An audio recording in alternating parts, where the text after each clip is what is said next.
Okay, so this is a tutorial essentially on how to replace the digitizer on a iPad 2 3G. This is a Sprint version. I think the Verizon and Sprint version are almost the exact same, except for Sprint I think has the little card you put in. Verizon doesn't have that. Basically, also, this is kind of what I wish the other tutorials would have taught me or told me that I kind of learned through the process. I wish I would have done a full tutorial all the way through, but I didn't really know what I was doing at the time, so it would have been like a 4-hour ordeal. First of all, on the 3G version, there's 2 antennas up top, one right here and one right there. That's not on the other version. Those are the 3G antennas. They are really fragile and they're stuck to the glass with glue. So you have to make sure and heat that area up really, really hot. And when you're pulling it up, right when you get just maybe an 1/8 of an inch gap, you want to kind of slide something like this under and separate the antennas from the screen. And you want to do it very delicately because they're kind of laminated metal on top of plastic, and you can easily slide this underneath that black laminated metal and you'll wind up having to replace that. Also, now I know other videos talk about this antenna right here, to be very careful with it. I don't think they stress that enough. You need to make sure and put the metal spudger. I bought this kit at Harbor Freight for, I think it was like $4 or something. Probably the best money I spent on this whole project. I used this one a lot, kind of has a curved handle.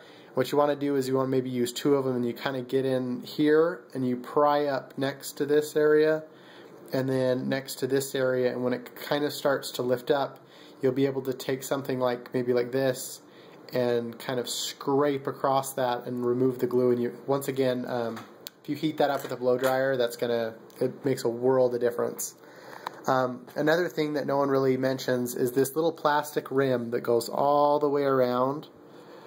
That will get damaged. I don't care what anyone says, they're full of crap if they think that doesn't get damaged. You're using a metal tool prying against that. I think some people are better than others and they don't damage it quite as much, but it just doesn't look good.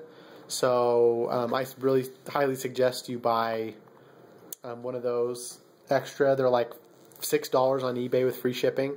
In fact, I didn't realize that until after I did this project and I had to drive 4 hours to go get one of these from a guy because I have to have this done by Monday. Another thing is, if you look at, so this is the old screen. Sorry, it's kind of messy. This is the old screen. The less busted it is, the better.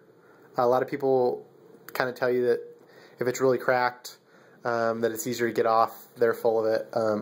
It's so much easier if it's one big piece. It just comes off so much nicer. Also, no one really tells you to be careful with this area, the ribbon cable that connects this, because you're going to replace it. But if you do pull on it pretty hard, it will rip in here. And another thing is, I talked to a guy who replaces stuff on iPad 2s, and he said that if the number one area you need to be careful with is right in this area right here. He said that's like the no-no area. If you break the volume button, the hold, the mute button, and under there's some there's like the power thing that goes through the motherboard and everything. And if you break that, that's like pretty much you're buying a new iPad, or you're going to pay enough to fix it that it's going to be close. If you break these 2 things, they're hard to replace, as well as this. They're not that expensive, but I would recommend just going to somebody have it fixed. It's not that expensive.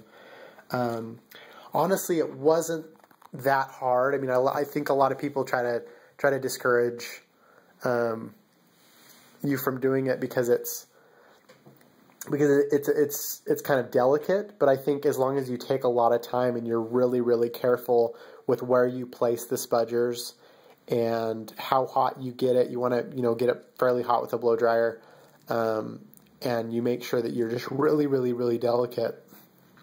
I obviously, the first time I've ever done one, and I didn't break anything. I've heard a lot of people break in various things, most commonly this, but I think that, that maybe that comes from not really understanding how this all works. Another thing that works really well is the blast. It's just a computer duster, and you're going to get glass all over your LCD, and LCDs can actually scratch pretty easy. You don't want to be replacing that. So what I did is I kind of blew it off. Some of the shards had some glue on it, so they kind of stuck. So I took blue tape, put it down, and then peeled it off. This is actually another layer that I put on after I pulled that one off to protect it while I've been working, as well as kind of keep my fingerprints off of it. I think that was a really good help. That was an awesome tip. I think a lot of people also have recommended using like a drywall knife like this. I don't recommend it. It's too big. It's too cumbersome. You wind up kind of putting too much pressure, and all of a sudden you hit it. It's nice to kind of, maybe I actually use that to come in about this point and pry it up. And once I got to that point, I just worked my way around doing kind of just putting it under, prying it up.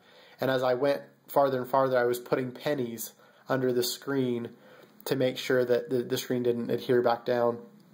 I think that's pretty much it. I mean, another thing, you just make sure that before it's all glued back down and everything, you put the digitizer on and you test every bit of it. You test your Wi-Fi antenna, you test the Bluetooth, you test the 3G, every single aspect, because sometimes you might break something and not even know it's broken until you try to use it.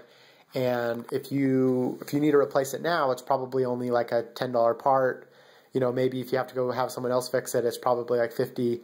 But if you glue this screen back on, you cannot get this off without damaging it.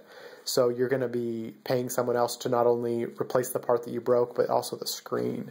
All in all, if you really want to save the money and you're awesome, super good with electronics, you know everything there is to know, I would do it because I don't think it's that hard.